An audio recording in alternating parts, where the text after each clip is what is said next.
নমস্কার, সুপ্রভাত। আজ 30শে মার্চ 2026, অর্থাৎ দেখতে দেখতে আরেকটি ফিনান্সিয়াল ইয়ারও শেষ হতে চলল। এখন সময় সকাল 6:30। এইমাত্র ঘুম থেকে উঠলাম। ঘুম থেকে উঠেই আমার যেটা কাজ, নিজেকে পরিষ্কার পরিচ্ছন্ন করে একবার আমার বারান্দার গাছগুলিকে দেখে আসা। এদেরকে অনেকদিন আপনাদেরকে দেখানো হয়নি। এরা এখন মোটামুটি তাদের পুরনো স্বাস্থ্য বা সৌন্দর্য যেটাই বলুন না কেন, সেটা কিছুটা উদ্ধার করতে পেরেছে। আমার শীতে লাগানো পিটুনিয়াগুলো এখনও ফুল দিয়ে যাচ্ছে। দুটো গাছ মরে গেছে, কিন্তু বাকিগুলোতে এখনও ফুল ফুটে চলেছে। আরও 1 মাস হয়তো এরা থাকবে, তারপরেই বিদায় নেবে। তখন এখানে অন্য কোনো গাছ লাগাতে হবে। ভাবছি এবার এই বারান্দার ঝুলন্ত টবগুলিতে কিছু দোপাটি ফুলের গাছ লাগাবো, দেখবো হয় কি না।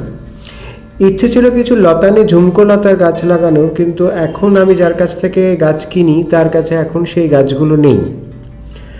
আর এই হচ্ছে আমাদের বাকি সদস্যরা। আমার এই পরিবার কিন্তু দেখতে দেখতে বেশ বেড়েই উঠেছে। আসলে প্রতিদিন এই গাছগুলোকে সকালবেলা দেখলে পরে নিজেদের মধ্যে বা নিজের মনের মধ্যে একটা পজিটিভ ভাইবস জেগে ওঠে। একটা নতুন পাতাকে যখন আমি প্রত্যেক দিন সকালবেলা দেখতে পাই এই গাছগুলোর মধ্যে, তখন মনে হয় জীবনেরও একটা নতুন অধ্যায় শুরু হলো।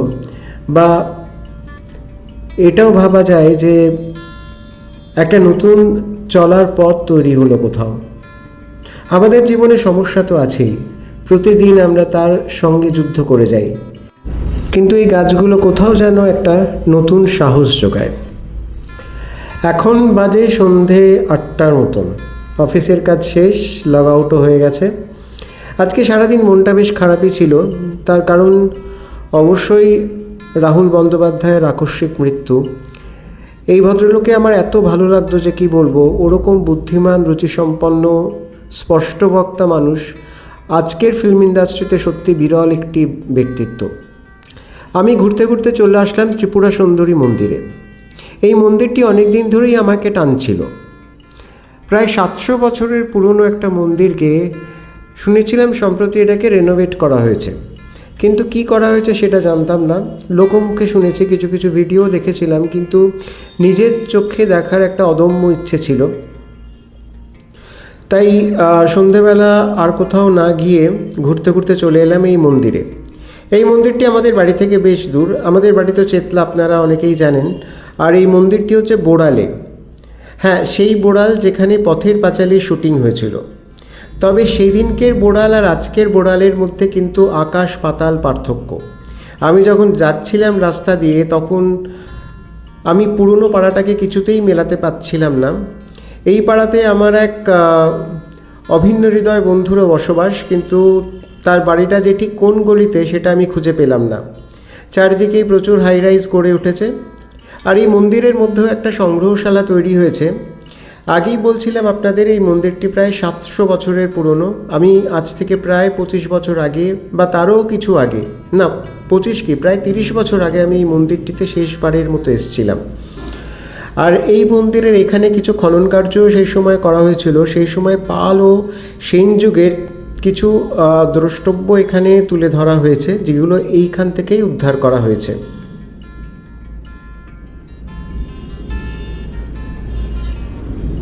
এইগুলি আগে ছিল না বলতে এই নতুন যে বাড়িগুলো আপনারা দেখছেন সেই বাড়িগুলোই আগে ছিল না। মন্দিরটা চারপাশ বেশ জলাজঙ্গলে ভর্তি ছিল। সন্ধ্যের পর তো এখানে কেউ আসতোই না। আর এখন বেশ ঝাঁ চকচকে হয়ে গেছে ভেতরটা। তবে ভেতরের বাগানটার বেশ দুরবস্থা দেখে মনে হলো। তার কারণ অতি সম্প্রতি রোজ সন্ধেবেলা যে ঝড় বৃষ্টিটা হচ্ছে, তার ধকল এই গাছগুলো আর সামলাতে পারছে না। বিশাল অঞ্চল জুড়ে মন্দিরটা সংস্কার করা হয়েছে। আশেপাশের কিছু মাঠও এর মধ্যে, মন্দির চত্বরের মধ্যে ঢুকিয়ে নেওয়া হয়েছে। আর ভেতরে যে সিংদিঘি বলে যে পুকুরটি ছিল, তার মধ্যে দেখলাম একটা ফোয়ারাও তৈরি হয়েছে।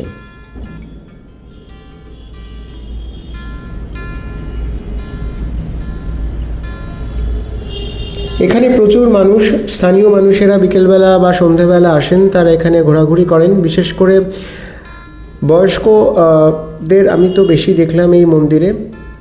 মন্দির মাত্রই বয়স্কদের আনাগোনা একটু বেশিই থাকে, কিন্তু আশেপাশের যারা একটু বয়োজ্যেষ্ঠ মানুষ তারাও সন্ধ্যেবেলায় মন্দিরে এসে গল্প করেন।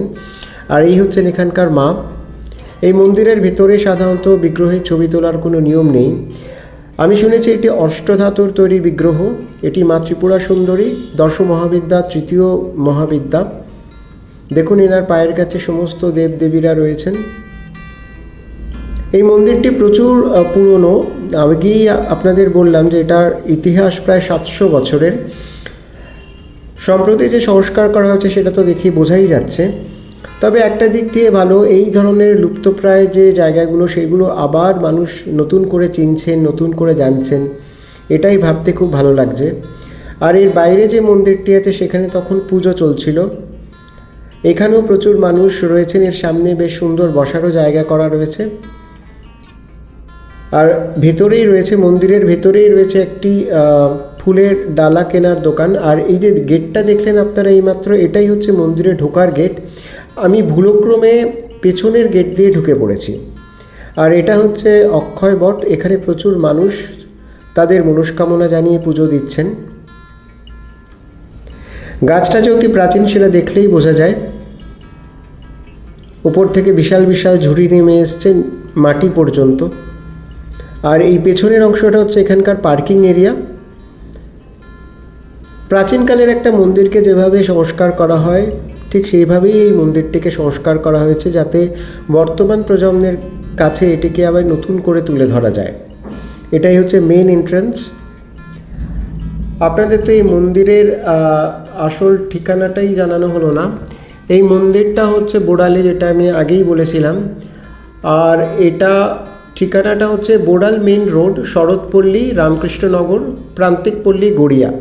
আপনারা যে কেউ 5 নম্বর বাস স্ট্যান্ড অর্থাৎ গড়িয়া মোড়ে এসে যে কোনো অটো বা টোটো করে এই মন্দিরে চলে আসতে পারবেন।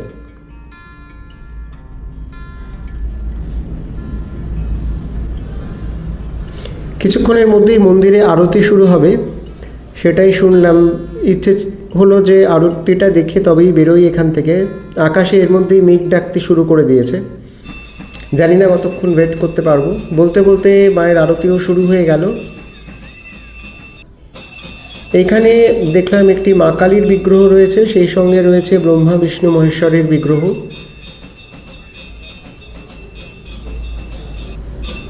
এইখানে আরতি করা শেষ হলে আমার মনে হয় মূল মন্দিরে আরতি হবে। বহু ভক্ত মন্দিরের সামনে ভিড় করে আছেন আরতি দেখার জন্য। আর আরতি শেষ হতেই সবাই উৎসুক হয়ে পড়লেন মায়ের আশীর্বাদ নেওয়ার জন্য। আমিও গেলাম।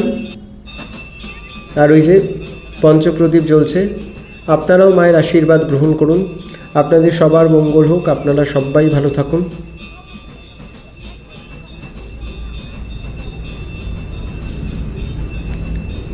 আপনাদের কাছে আমার একটা বিনীত অনুরোধ, যদি আমার এই চ্যানেলটি আপনাদের ভালো লেগে থাকে তাহলে দয়া করে সাবস্ক্রাইব করবেন এবং সাবস্ক্রাইব করে পাশে থাকবেন।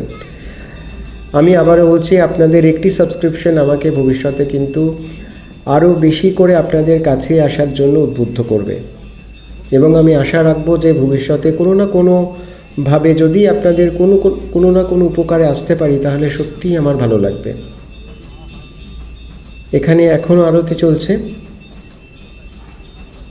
এদিকে আকাশে মেঘও ডাকছে, সুতরাং এবার ফিরতে হবে। ইতিমধ্যে মূল মন্দিরেও আরতি শুরু হয়ে যাবে, তার কারণ এখানে বৈদ্যুতিক ঢাক বাজছে দেখলাম।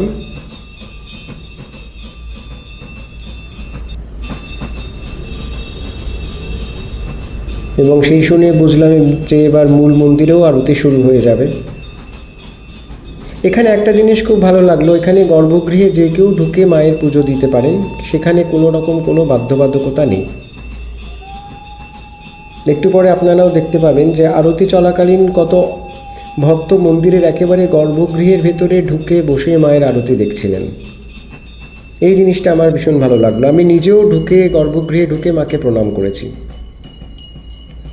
এবার তাহলে আসি, এখন মূল মন্দিরে আরতি শুরু হয়েছে। কিন্তু আগেই বলেছিলাম এখান থেকে আমার বাড়ি বেশ খানিকটা দূর, সুতরাং এবার গুটি গুটি পায়ে বাড়ির দিকে এগোতে হবে। আবার কাল থেকে শুরু হবে অফিস। এই দেখুন এখানে ঢাক বাজছে। আর ওইখানে ভেতরে সব ভক্তরা বসে রয়েছেন মূল গর্ভগৃহের মধ্যে। আর এই যে পেছনে পুরোহিত আরতি করছেন।